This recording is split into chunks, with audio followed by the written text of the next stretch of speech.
Video we're going to take a closer look at marginal utility per dollar spent. All right, to start off with, if we have the marginal utility of a CD at, for each CD that I get, I'm going to the store and I buy 4 CDs. The first CD gives me 100 units of satisfaction. I buy a second CD, I would get an additional 80 units of satisfaction. If I bought a third CD, I would get an additional 60 units of satisfaction, and if I bought a fourth CD, I would get an additional 40 units of satisfaction. Over here, I have listed the same type of numbers for DVDs. Again, these are arbitrary numbers, I'm just making them up.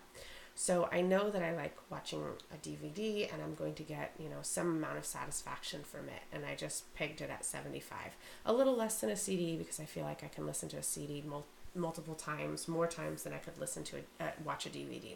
Also, I have to be home watching a DVD and I get tired of sitting on the couch a little bit faster than I get tired of listening to music. So that's just kind of my rationale of why I chose these numbers.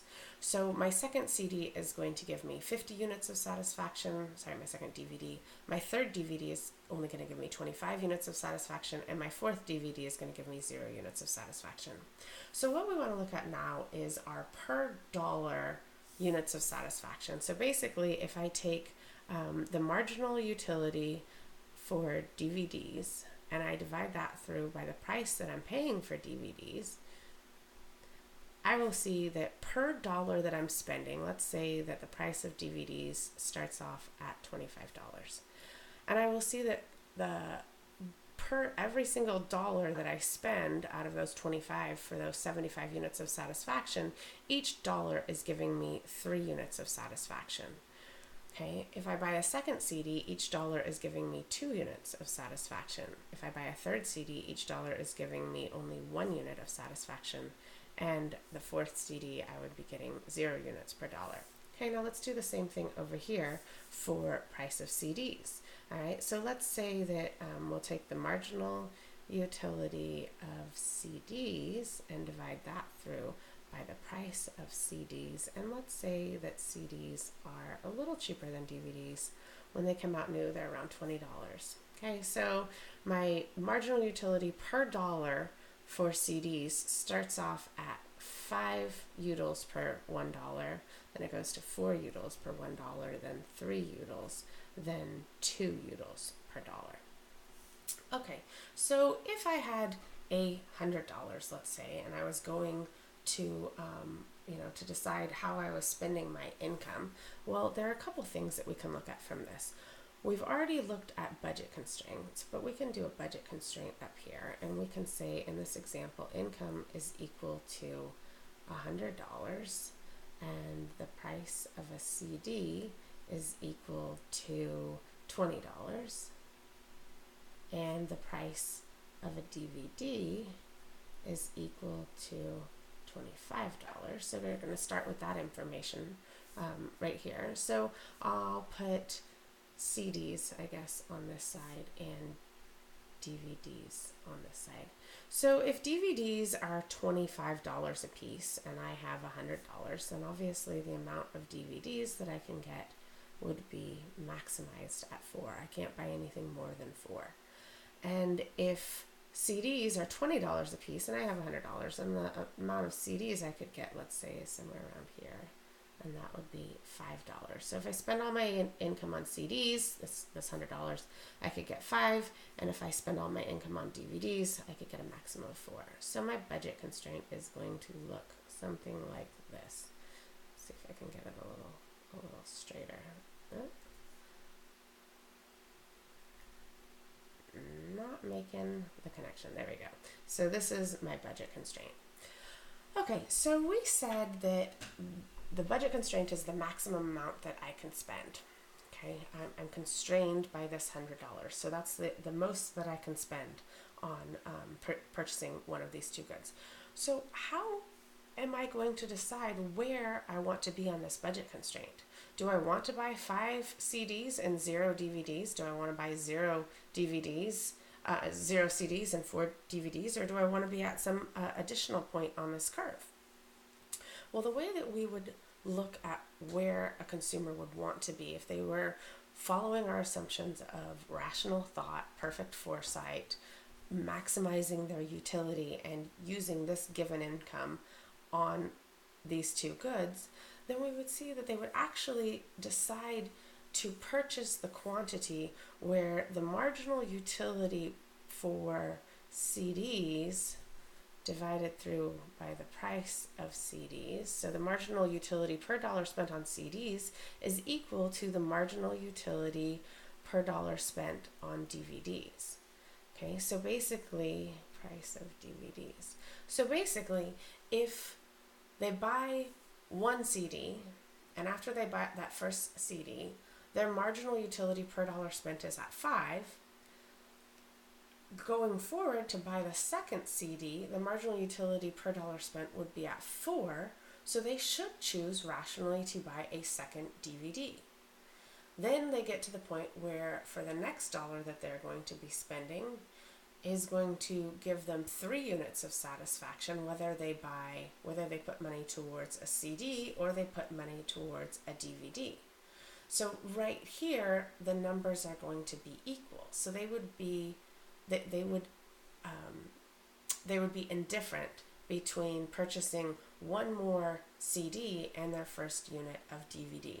So when we initially look at this, we think that they'll probably make the decisions based on where the marginal utility is the highest. But what we need to do is actually look at where the marginal utility per dollar spent is going to be at the highest.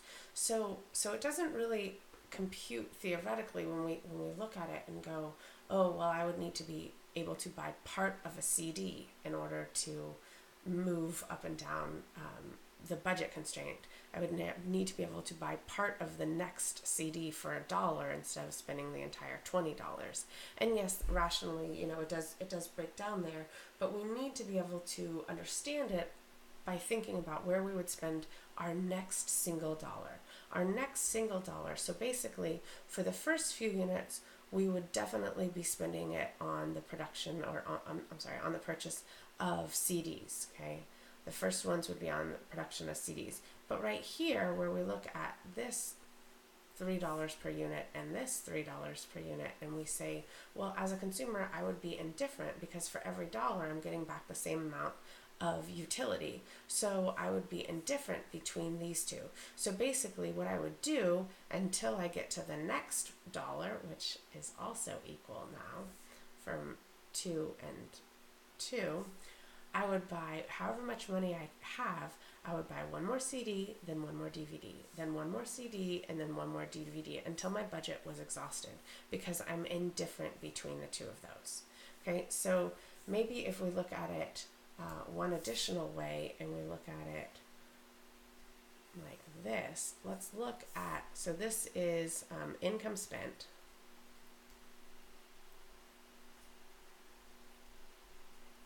And this is, we're going to be looking at marginal utility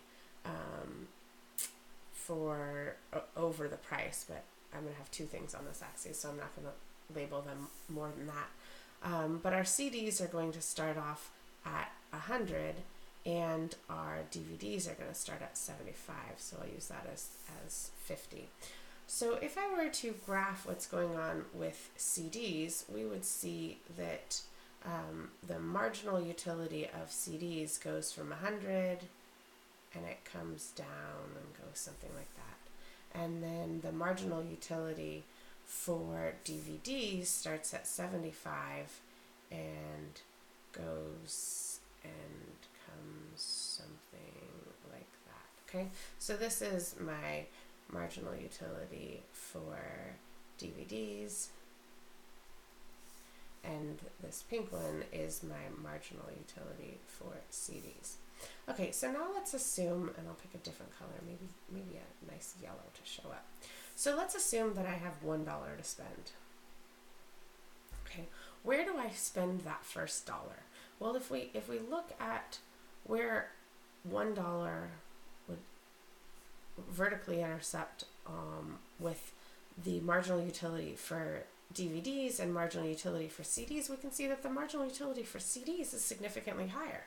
So of course we're going to spend that money on purchasing CDs. Okay, and we're going to continue to purchase CDs all the way down to this point where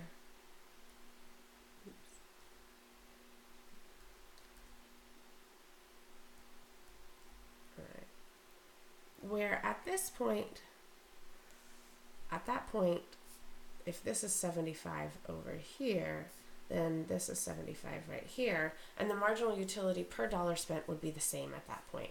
So all the points above that, we would only be purchasing CDs because the marginal utility per dollar spent would be higher for CDs. At this point, we would be indifferent between getting one more CD and getting our first DVD. So basically, at this point, we would just go back and forth. If we buy one CD, after that, we would buy one DVD.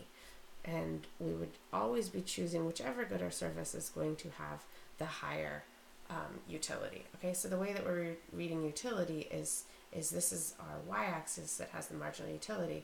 So if we follow it across, whichever one is higher per dollar spent, that's the one that we'll obviously be purchasing. Okay, so after we buy our first couple units of CDs, let's say that we're on, dollar number, I don't know, 50. If we're buying $50, which one would be higher?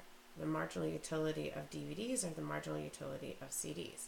So we would definitely start buying DVDs again. And after this point, we would continue, since in this graph, which isn't a representation of this, the marginal utility per CD is all the way on top.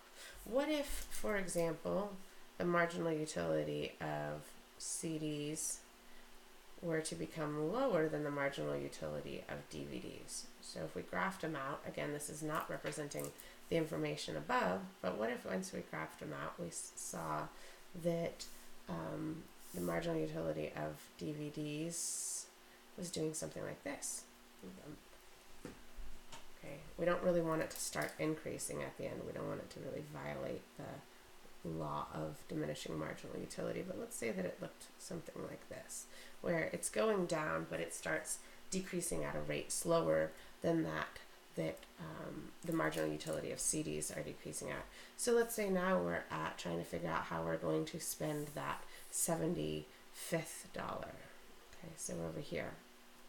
Okay, still going to be going towards the purchase of CDs, and maybe for that 100th dollar, again, we're indifferent. For the 105th dollar, let's say right here, 101 or 105, now it looks like that we would be buying another DVD. I should label that again. We'll be buying another DVD again. So the marginal utility of DVDs. Okay, so the marginal utility is going to, whichever marginal utility has a higher per dollar, that's the one that we're going to be buying.